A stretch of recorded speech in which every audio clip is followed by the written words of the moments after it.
Bem, senhores operadores, gravando o episódio 9 na barra. Eu sou Nilson Almeida, sou um operador virtual. Hoje eu operei no mercado de índice desde a abertura da BMF, ou Vespa B3. O mercado de futuro brasileiro envolve a negociação do índice futuro da Bolsa B3 do Brasil, Bovespa. A última operação que eu fiz é a operação que está em andamento aí, é a objeto da nona barra. Desculpa, não está em andamento mais, ela está na tela, está no relatório de performance, uma operação com 2 contratos. Começou em 887, eles têm 19.887, está ali. Eu tenho esse desenho que faz parte dos outros trades. Então temos 1, 2, 3, 4, 5, 6, 7, 8, 9 na barra. Muito bem, nós tínhamos dito que nosso risco tinha que ser feito de uma forma certa, correta, avaliada. Nosso plano de trade tem que ser feito de uma forma certa, correta e avaliada. Num determinado momento, a bolsa abriu. Houve a mudança de direção do índice, nós operamos essa direção em operações anteriores, está lá. Entrei comprado, tomei um stop, uma compra e entrei vendido. A operação que entrou vendida não entrou no local correto que nós tínhamos combinado. No vídeo do índice de hoje, a negociação está aqui, o ponto que eu falei que era um ponto de reversão que me interessava. Não entrei nele, entrei logo em seguida, numa operação considerando as métricas anteriores que eu havia estudado.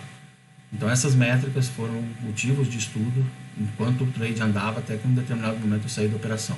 Então voltamos ao assunto na barra, tá aí.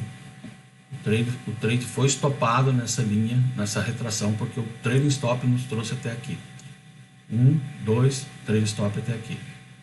Desde o início da operação, essa operação poderia ter sido objeto de alavancagem, como nós temos feito os estudos. Aqui tem o primeiro recuo, né? Então nós temos ali uma linha de tendência gigante entre duas barras que nos levam a esse nível de métrica, certo? Quais eram os pontos que deveriam ser utilizados nos 5 minutos para alavancagem? No caso, se a entrada fosse realizada no 14, poderia ser alavancada aqui e sair aqui. Muito bem, nós alavancamos aqui, no meio do caminho fomos pegos pelos trailing stop, porém fizemos esse resultado. Se a métrica fosse utilizada se eu tivesse presente no trade de negociação, no set de negociação, a métrica que foi utilizada, que é o objeto que nós temos utilizado, o ponto de saída, o ponto de início dessa operação foi mencionado aqui, que era o ponto 100, tá? Então vou colocar no ponto 100, que no vídeo lá fala claramente que isso, e aqui nós temos o topo do dia, né? Ali temos o topo do dia. Era o nosso nível de entrada 150, que representava esse triângulo, tá? Então a formação dessa cabeça nesse movimento, aqui tem um ombro, aqui tem uma cabeça, aqui tem um ombro. Houve essa falha foi um rompimento de canal para baixo, retorno, e aqui está a linha de pescoço que nós deveríamos ter traçado, tá? Essa linha de pescoço, vou colocar um objeto aqui que você vai identificar. Opa, ele mexeu o nosso... um objeto de linha de tendência, né? Eu vou colocar ele dali, ó, até aqui, para vocês verem certamente a famosa linha de pescoço inclinada. Tem gente que fala que isso não existe, tem gente que fala que isso é você que está inventando. Então cada um busca aquilo que quer, né? Então nessa nossa régua, eu vou agora fazer uma mudança para cá. A operação passaria por esse ponto, coincidentemente ela cruzaria, né? Eu tô desenhando essa linha de ombro por causa dessas retrações, tá? Que seriam os trailing stop, que ele teria que avançar para nós não ficarmos negativos, né? Então tá aqui o indicador histórico da operação, que é o objeto da nona barra, tá ali, ó. O ponto de entrada não foi aquele que a gente tinha previsto, nós entramos num outro ponto de interesse. Esse ponto de interesse foi movimentado, nós entramos numa segunda operação que foi deixada em aberto, e o trailing stop nos pegou aqui nesse sparkle, tá vendo? Essa centelha, esse sparkle, esse doji, essa estrela cadente está no meio de tudo aí, no 1 minuto, abaixo dessa média, mas a falha do toque da bola de cristal, que é essa média fabulosa aí, ela existe, ó, tá vendo? Temos aqui um direcional, uma convergência, veio, convergiu aqui e o direcional segurou. No caso da falha desse Spike aqui, vamos ver se ele atingiu um dos níveis de interesse que a gente tem, que marca naquela régua de negociação. Tá aqui, a partir desse ponto, ele atingiu, ele nos pegou, certo? Então tá lá, ó, a primeira conclusão desse nó na barra é que o ponto de entrada correto, né, ele foi estopado numa compra, tá vendo? Ele foi, o nome correto, ele foi deixado de lado, né? Ele foi desconsiderado como venda, porque eu interrompi hoje exclusivamente para vacinar meus cachorros, que a saúde pública chegou na porta da minha casa, eu interrompi e fui lá vacinar meus cachorros, minhas cadelinhas. Eu sou médico veterinário, meus colegas trabalham com isso e eles vieram até a minha casa vacinar meus cachorrinhos. Então tá aí o ponto que a retração me deixou de fora nesse stop. Esse stop, ele acabou fazendo com que a operação iniciasse num outro nível de satisfação. Bem, aqui eu estava fora do set de negociação, porque eu tinha que me afastar, já estava mais de 1 hora negociando, então eu fui pego por essa operação.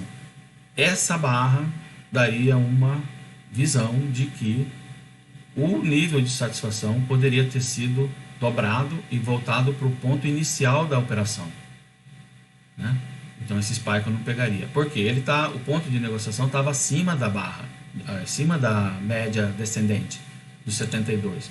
Como ela já está relevante, ela já fez o tunô. O que é o tunô? Ela veio, né, virou de dorso, e de dorso ela desceu e está descendo de dorso, tá?